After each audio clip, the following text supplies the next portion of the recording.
मैं हूं प्रिया। खबरों की ओर आगे बढ़ने से पहले एक नजर आज की हेडलाइंस पर। हेडलाइन स्पॉन्सर्ड बाय मजबूती की बेजोड़ पहचान ASR 600 TMT बार, सुरक्षा ज्यादा, मजबूती का वादा। काजिम अली हार्डवेयर, करबला मैदान के सामने, Barwadi, Giridih. Pradeep electric store, Makatpur road, Giridih. आपके बेहतर स्वास्थ्य का रखे ध्यान। Anand cure and care homeopathic clinic, पता Dandidih, Tundi road, Giridih. Crest care multi specialist hospital, Dwarpahari road, Jamua थाना के निकट, Giridih. Nav ultrasound and diagnostic centre, Bodo petrol pump के सामने, गिरिडीह। दो अलग अलग सड़क हादसे में 2 लोगों की गई जान, तीसरी में अज्ञात वाहन और गिरिडीह में ट्रक की चपेट में आने से हुई मौत, परिजनों में मातम। उत्पाद विभाग ने गुप्त सूचना पर 2 ट्रक शराब किया जब्त, मामले में 3 लोगों को किया गया गिरफ्तार। प्रेमिका के फेर में सोनबात पहुंचा स्वामी, आदिवासी समुदाय के युवकों ने पकड़कर की धुनाई, बीच बचाव कर ग्रामीणों ने बचाया, पुलिस के पास पहुंचा मामला। और सदर अस्पताल में घंटों रहा ब्लैकआउट, टॉर्च और कैंडल के सहारे किया गया मरीजों का इलाज। आइए अब देखते हैं दिन भर की छोटी बड़ी खबरें। तिसरी थाना क्षेत्र के केवटा टांड के पास सोमवार की देर रात अज्ञात वाहन की चपेट में आकर एक शख्स की मौत हो गई। मृतक की पहचान रानाडी निवासी मनोज रविदास के रूप में की गई है। मिली जानकारी के अनुसार मनोज रविदास तिसरी चौक स्थित सीमेंट दुकान में काम करता था। सोमवार को वह गणेश प्रतिमा के विसर्जन जुलूस में शामिल होकर केवटा टांड तक गया था। इसके बाद देर रात को वह अकेले वापस लौट रहा था। इसी दौरान अज्ञात वाहन ने उसे टक्कर मार दी, जिससे मौके पर ही उसकी मौत हो गई। इधर घटना की सूचना मिलते ही पुलिस मौके पर पहुंची और शव को कब्जे में लेकर थाने ले आई। वहीं मंगलवार की सुबह कागजी प्रक्रिया पूरी कर शव को पोस्टमार्टम के लिए गिरिडीह सदर अस्पताल भेज दिया। मुफस्सिल थाना क्षेत्र के भोरणडीहा में मंगलवार को सड़क हादसे में एक युवक की मौत हो गई। मृतक युवक की पहचान अहिल्यापुर थाना इलाके भलपहरी गांव निवासी रंजीत पंडित के रूप में की गई। मिली जानकारी के अनुसार रंजीत पंडित गिरिडीह की ओर आ रहा था। इसी दौरान विपरीत दिशा से आ रहे एक ट्रक ने उसे अपनी चपेट में ले लिया। टक्कर इतनी जोरदार थी कि मौके पर ही युवक की रंजीत की मौत हो गई। जानकारी मिलते ही महतोडीह पिकेट पुलिस मौके पर पहुंची और शव को कब्जे में लेकर पोस्टमार्टम के लिए गिरिडीह सदर अस्पताल भेज दिया।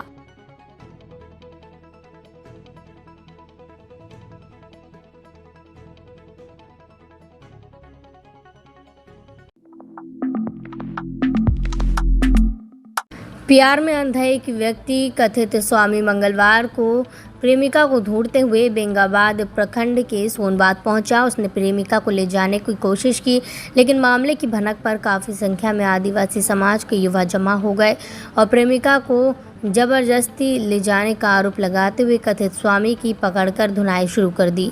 हालांकि मौके पर स्थानीय मुखिया प्रतिनिधि, डिस्को मंडल और ग्रामीणों के बीच बचाव स्वामी को भीड़ से छुड़वाया गया और पुलिस को मामले की सूचना दी गई। सूचना पाकर पुलिस मौके पर पहुंची और मामले की जांच शुरू कर दी। अब प्यार के नशे में चूरी से स्वामी राधा कांत नंद की बातें सुनिए, आपको स्वयं पूरा माजरा समझ आ जाएगा। हमारे यहाँ ये अनीता करीब 5 साल से थी।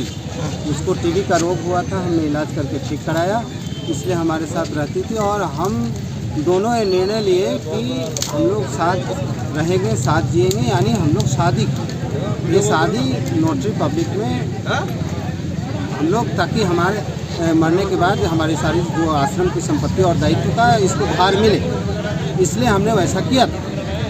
इसके बाद पिछले दिन कुछ एक दूसरे लड़के के साथ, जो कि हम सीसीटीवी कैमरा में देखे कुछ गड़बड़, तो हमने इसको 2-3 थप्पड़ मारा। शायद इसने अपने घरवाले को बताया। घरवाले मेरे अनुपस्थिति में, मैं कलकत्ता गया हुआ था, इसको उठा करके ले गए। मैं जब आया तो बच्चे लोग बताए कि दीदी को लोग ले गया। तो हम इसके घर गए, घर पर नहीं मिला। ये रास्ते से हमको फ़ोन हमारे पास इनकमिंग है। इनकमिंग कॉल के पर हमने ये बस में मैं था, मैं ठीक से आवाज़ नहीं, ये बोला कि हमको कहीं लोग दूसरी जगह लेके जा रहा है, मुझे पता नहीं है। हाँ, आप इसको देखिए, मैसेज भी है कि आपकी हमें ज़रूरत है, वो मैसेज पड़ा हुआ है। इसने चुपके से हमको किसी फ़ोन से मैसेज किया, तो हमने इसका कॉल लोकेशन डिटेल्स निकाला, जिस फ़ोन से हमने फ़ोन किया, इसने किया था। और उसका जो भाभी है उसका भी मेरे पास नंबर था, इसके पूरे घर परिवार के लोगों का नंबर मेरे पास है। तो हमने कॉल ये लोकेशन निकाल करके हम यहाँ पर आ गए। ये बता नहीं रही थी डर से कि कोई 2-3 बार तो फ़ोन की है बीच में। तो आ गए, तो हमने बात की, और मैं देखने के बाद जो कहिए ये पागलपन, कहिए पागलपन तो है ही। संन्यास धर्म वाले लोग को ऐसे फंसना चाहिए, फंस गए। तो हमने इसके हाथ पकड़ के ले जाने लगा गाड़ी में कि चलो। बाकी फिर वहाँ पर जो लड़के लड़की लोग थे वो हमें पकड़ के खींचने लगे, और मामला तो आपके सामने है कि लात जूता सभी है। तो कब से आप लड़की को कब से जान रहे थे, कहाँ पहचान हुआ था आपका? ये लड़की कब कहाँ की रहने वाली? ये हम जब आश्रम में थे तो इसको पढ़ने की दिक्कत थी, तो हमने पढ़ने के लिए मदद दिया। इसके बाद इसको टीबी हो गया, तो हमने हॉस्पिटल में 8 महीना रख करके इसको बचाया। उसके बाद ये आश्रम आ गई। हमारा एक अनाथालय है, कहाँ पे है वो? देवघर कॉलेज के पास। क्या नाम है? रामकृष्ण विवेकानंद सेवा आश्रम। तो ये कहाँ का रहने वाली है लड़की? कहाँ का रहने वाली? कटोरिया ब्लॉक का मुरलीगंज गाँव की, बिहार का कटोरिया बांका जिला का। तो इसके गार्जियन आपके बारे में जानते हैं? क्या आप बिल्कुल जानते हैं, गार्जियन जानते हैं 5 क्या? साल से हैं, तो जानने का नहीं जानने का सवाल ही नहीं। तो आज यहाँ गिरिडीह में कैसे आप लोग आज? गिरिडीह में ये आई हुई थी, यहाँ छुपी हुई थी, जिसको ला कर किसके यहाँ आई थी? यहाँ वो जो टोडो लोकेशन में दिखा रहे हैं, टोडो निवास क्लिनिक, टुडू। हाँ टुडू जो, अच्छा जी जी। तो उसमें थी। तो वहाँ से आप पकड़ के ले जा रहे हैं? हाँ, कहाँ ले जा रहे थे अभी आप? वहीं देवघर ले जाते आश्रम में। कब शादी हुआ था आपका इनके साथ? 2016 में। तभी मानसिक रूप से वो क्या कहना चाह रहे हैं आप? वो दबाव में आ रहा है अकेला आपके साथ? पूरा दबाव में आकर कर रही है, और किसी कारण से है। अगर दबाव में आकर कभी कर रही है और वो एक बोल दे कि हम नहीं रहेंगे, तो उतने गिरे हुए भी हम। तो आप कहाँ का रहने वाले आप? मैं तो अब 22 साल पहले घर छोड़ चुका हूँ। हाँ, तो अभी कहाँ रहते हैं आप? अभी देवघर में। वहीं अब सुनिए कि क्या कहती है युवती अनीता मुर्मू, जिसका स्वामी लोकेशन पता कर गिरिडीह पहुंचा। मन का बात पूछिए ना, वो अपना दिल का बात बाबा का द्वारा क्या कहा गया? इसी वजह से सुई छूटाना तो कुछ नहीं, मैंने डर रहे थे कि वो सामने में मर जाए। वो सुसाइड करने का बात कर रहे हैं, और क्या बोल रहे अभी थे? भी बोल रहे हम मर जाएंगे। वो बोल रहे हैं मर जाएंगे। और दोनों को सुनकर माजरा तो आपको समझ आ ही गया होगा कि कैसे सन्यासी प्यार में पड़कर प्रेमिका को लेने पहुंचा। फिलहाल मामला पुलिस के पास है, पुलिस मामले का अनुसंधान कर रही है। गिरिडीह सदर अस्पताल में मंगलवार को दिन में 3 से 4 घंटे तक ब्लैकआउट रहा। टॉर्च और मोमबत्ती की रोशनी में मरीजों का इलाज हुआ। अस्पताल की पूरी व्यवस्था चौपट नजर आई। अस्पताल में मरीज गर्मी से बेचैन रहे। एडिशनल बैकअप के लिए करोड़ों रुपए खर्च कर लगाए गए सोलर सिस्टम भी भ्रष्टाचार की चादर में सिमट रही। अस्पताल में लगा जनरेटर भी महीनों से खराब पड़ा है। गिरिडीह सदर अस्पताल की दुर्दशा से मरीजों को भारी परेशानियां उठानी पड़ रही हैं। आउटडोर में भी बिजली नहीं रहने के कारण अंधेरा पसरा रहा। मरीजों का इलाज कैंडल लाइट से किया गया। वहीं बल्ब पंखा बंद रहने में अस्पताल में मरीजों को काफी परेशानियां हुई। इधर इस संबंध में जब सिविल सर्जन से बात की गई तो वो भी गोल मटोल जवाब देते हुए नजर आए। उन्होंने कहा कि तकनीकी खराबी के कारण अस्पताल में बिजली गुल है और इसे जल्द ठीक करवा लिया जाएगा।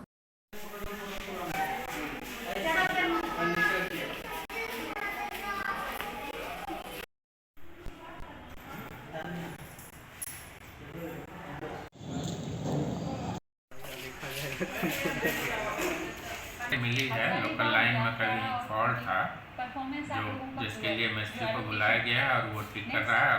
उम्मीद है जल्दी ठीक हो जाएगा। नई पहल किट आ गया है, उसको हटाना पड़ेगा। उसके अलावा सोलर भी लगा हुआ है, उसके लिए नए दूसरे किसी एजेंसी को दिया गया है, जो आके अब शायद वो जल्दी ही सोलर भी ठीक कर लेगा ताकि बिजली की समस्या का हल निकल सके।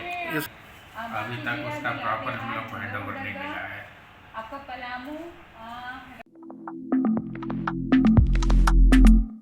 गिरिडीह उत्पाद विभाग की टीम ने सोमवार की रात गुप्त सूचना के आधार पर अवैध शराब लदे 2 ट्रक को निमिया घाट और बगोदर थाना क्षेत्र से पकड़ा है।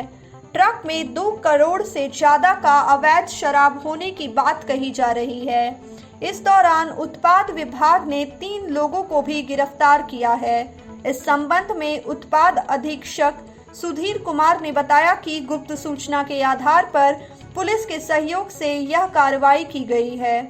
उन्होंने बताया कि गुप्त सूचना प्राप्त हुई थी कि गिरिडीह जिले में 2 ट्रक अवैध अंग्रेजी शराब खपाने की तैयारी हो रही है, जिस पर रांची, बोकारो, हजारीबाग और गिरिडीह पुलिस के द्वारा सघन जांच अभियान चलाया गया। इसके बाद एक ट्रक को निमिया घाट के पास से जब्त किया गया। वहीं जब्त ट्रक ड्राइवर से पूछताछ के बाद दूसरा ट्रक को बगोदर के पास से बरामद किया गया। उन्होंने कहा कि ट्रक में लदा शराब गोवा में लोड हुआ था और इसका परमिट अरुणाचल प्रदेश जाने का था, लेकिन ट्रक में लदा अवैध शराब गिरिडीह और धनबाद में खपाने की तैयारी थी। उन्होंने कहा कि फिलहाल जब्त शराब को लेकर जांच पड़ताल की जा रही है और इसमें शामिल लोगों को चिन्हित किया जा रहा है।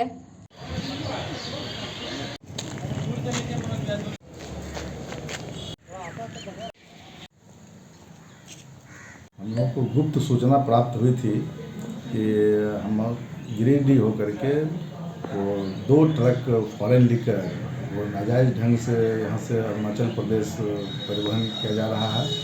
अरुणाचल प्रदेश के नाम पर केवल कागज़ है, वो गिरिडीह में ही कहीं डंप होगा, चाहे धनबाद में कहीं पर डंप होगा वो, और फिर उसके बाद निकटवर्ती ज़िलों में उस माल को खपाया जाना है। इसी सूचना पर रांची की टीम, बोकारो की टीम, हजारीबाग की टीम, गिरिडीह की टीम सबों को अलर्ट कर दिया गया था और उसी अलर्ट होने के दरमियान हम लोग जो है यहाँ के डीएसपी सरिया बगोदर और डीएसपी डुंगरी के सहयोग से हम लोग जीटी रोड पर घेराबंदी करके इस एक गाड़ी को हमने पकड़ लिया और इनका कागज़ वगैरह देखे तो इनका परमिट 4 तारीख को ही लैप्स कर गया था ऑलरेडी।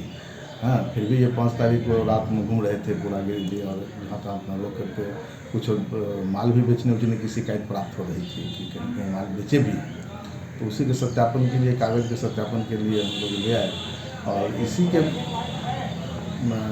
ड्राइवर के बातचीत करने से और फिर पता चला कि दूसरी गाड़ी का भी लोकेशन ट्रेस किया गया, तो उसको भी हम लोग जाकर के बगोदर में फिर उसको पकड़ लिए। कहाँ से माल लोड हुआ था सर? ये गोवा से माल लोड हुआ था और कहाँ पकड़ा गया? कागज़ तो अरुणाचल प्रदेश का बनाया हुआ है, अब उसी का सत्यापन पे किया जाएगा, सब अनुसंधान में आएगा कि हाँ वो पेपर सही है, वहाँ कितना माल जाता है, महीना में कितना माल वहाँ पहुँच पाता है। क्योंकि दोनों का जो ड्यूटी डिफरेंस है वो बहुत ही माने ज़्यादा है। माने आप यही समझ लीजिए कि अभी जितना माल हम लोग रिकवर किए हैं, अगर वो एमआरपी पर बिक जाता तो उनका 60 लाख का माल माने बिकता, और हमारे झारखंड राज्य में जो सबसे कम दाम का लीकर है उसमें 2.25 करोड़ का लगभग इन्वॉल्वमेंट हो जाता है, इतना ही माल। तो ये बहुत बड़ा डिफरेंस है जिसके चलते कि नाजायज़ करने वाले इसमें इन्वॉल्व हो जाते हैं, और ऐसे हम लोग भी सतर्क हैं और आम जनता से भी अनुरोध करेंगे कि इसमें 2 नंबर का भी संभावना रहता है। ये सस्ता माल होने के नाम पर ये लोग 2 नंबर का लोकल भी बना करके दे देते हैं। ये सब जांच का विषय है, लेकिन आम जनता को भी बहुत सतर्क होने की ज़रूरत है। अगर वो सतर्क नहीं रहेंगे तो बराबर आप लोग भी देख रहे हैं कि बगल के राज्यों में कुछ न कुछ दुर्घटनाएं होते रहती हैं। तो सरकार भी इस ओर सतर्क है, विभाग का स्पष्ट निर्देश है कि किसी भी स्थिति में कोई बड़ी दुर्घटना नहीं हो, इसके लिए सभी पदाधिकारियों। तीसरी प्रखंड के 20 सूत्रीय अध्यक्ष मोहम्मद मुनीबुद्दीन ने मंगलवार को एफसीआई गोदाम में हो रहे फर्श निर्माण, प्लेटफॉर्म निर्माण और नाला निर्माण कार्य का जांच किया। इस दौरान उन्होंने कहा कि निर्माण कार्य में भारी गड़बड़ियां की जा रही है, इसलिए उन्होंने संबंधित जेई को फोन करके निर्माण कार्य में सुधार की मांग की है। उन्होंने कहा कि इस संबंध में प्रखंड विकास पदाधिकारी से भी दूरभाष पर बात हुई है और उनसे भी शिकायत दर्ज करवाया गया है। उन्होंने कहा कि एफसीआई में जो भी निर्माण कार्य हो रहा है उनके गुणवत्ता से कोई खिलवाड़ बर्दाश्त नहीं किया जाएगा।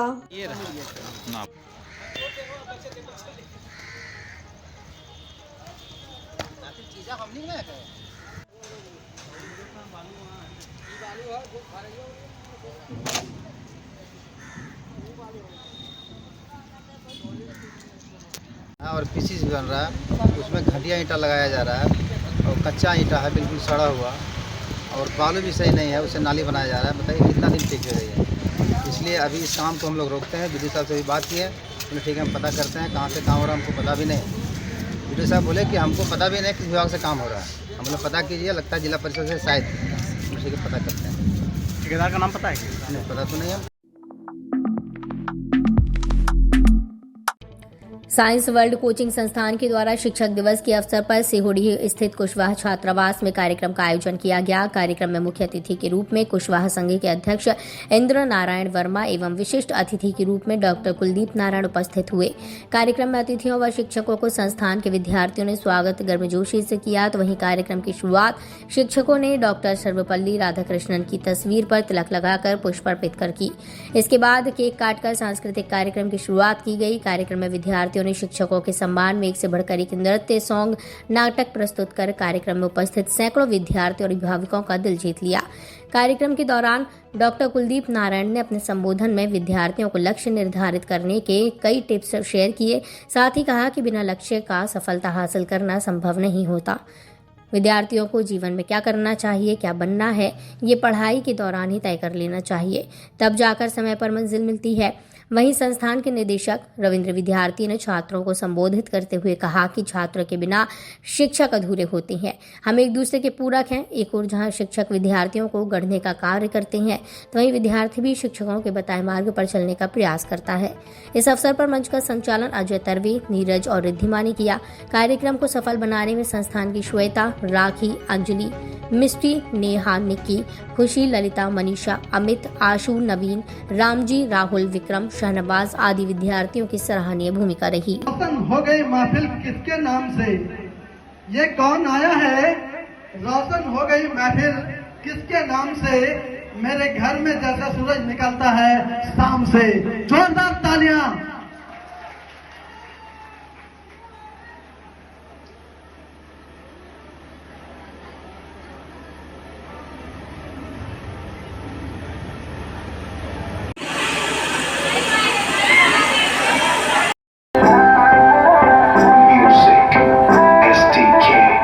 मैं दिन भर सोच में डूबूं, मेरा तुम चाहूं न सोऊं, तू ही मेरे सपनों में, ओ सजना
गांवा खेल मैदान का असामाजिक तत्वों के द्वारा कुछ हिस्सों का अतिक्रमण किया जा रहा है। वहीं स्थानीय ग्रामीण और खिलाड़ी इसके विरोध में उतर आए हैं। इस बाबत ग्रामीणों ने बताया कि गांवा खेल मैदान का कुछ हिस्सों को असामाजिक तत्वों के लोग जबरन कब्जा रहे हैं। रोकने पर वे लोग गाली गलौच और मारपीट पर उतारू हो जाते हैं। ग्रामीणों ने कहा, ये खेल मैदान में वर्षों से हमारे बच्चे और यहाँ के युवा खेलकूद के लिए प्रयोग करते आ रहे हैं। साथ ही इस मैदान में कई सरकारी और गैर सरकारी संगठनों का कार्यक्रम होते आया है। इतने वर्षों तक इस खेल मैदान को कोई अपना ज़मीन नहीं बताया है, लेकिन बीते 2 वर्षों में कुछ असामाजिक लोगों के द्वारा इसे अपना निजी ज़मीन बताकर जबरन अवैध कब्जा जाली पेपर बनाकर किया जा रहा है। कहा, इस खेल मैदान में हम लोग किसी तरह का कोई कब्जा नहीं होने दिया जाएगा। ग्रामीणों ने पुलिस प्रशासन से मांग की है कि इस मामले की सघनता से जांच कर दोषी व्यक्तियों पर कार्रवाई की जाए।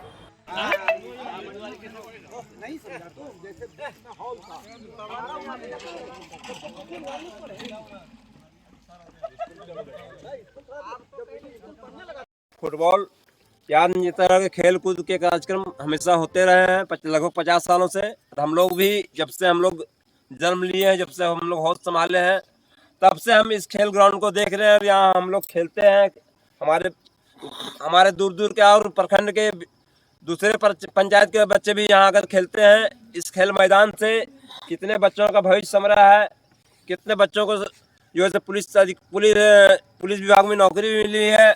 और ये हम लोगों के गांव प्रखंड के लिए ये ग्राउंड जो है, ये खेल मैदान जो है आन बान शान है।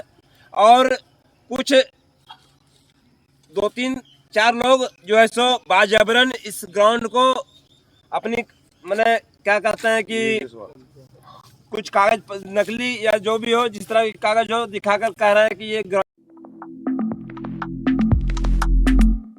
गांवा सीनियर मॉडर्न पब्लिक स्कूल में भी शिक्षक दिवस पर कार्यक्रम का आयोजन किया गया। कार्यक्रम की शुरुआत डॉक्टर सर्वपल्ली राधाकृष्णन की तस्वीर पर माल्यार्पण कर और केक काट कर किया। इस दौरान बच्चों ने सांस्कृतिक कार्यक्रम की प्रस्तुति दी। मौके पर विद्यालय के प्राचार्य रणवीर कुमार ने कहा कि शिक्षक के आशीर्वाद से ही हम अज्ञानता के अंधकार से ज्ञान के प्रकाश की ओर बढ़ते हैं। शिक्षक की हमारे जीवन में महत्वपूर्ण भूमिका रहती है, क्योंकि माता पिता के बाद वे ही हमारे भविष्य को संवारते हैं।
बुलेटिन में बस इतना ही। ताज़ा तरीन खबरों को पढ़ने के लिए लॉग इन करें www.samriddhsamachar.com। खबरों को आप YouTube पर देख भी सकते हैं। इसके लिए YouTube पर सर्च करें समृद्ध समाचार, सब्सक्राइब करें और बेल आइकन पर प्रेस करते ही पाएं लेटेस्ट खबरें।